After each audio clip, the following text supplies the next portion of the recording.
দেখছিলাম। Oh my God.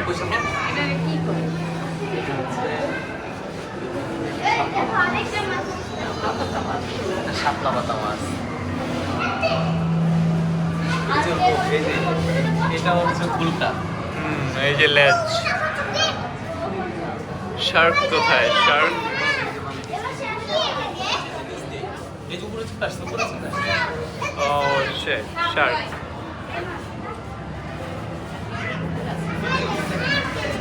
এটা বড় গাছে, এইটাই ওই কচ্ছপটা।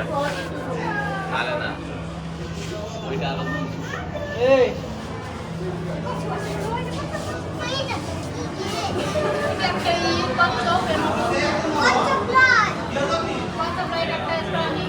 কচ্ছপের সব দেখা যাচ্ছে। কম হয়ে যায়।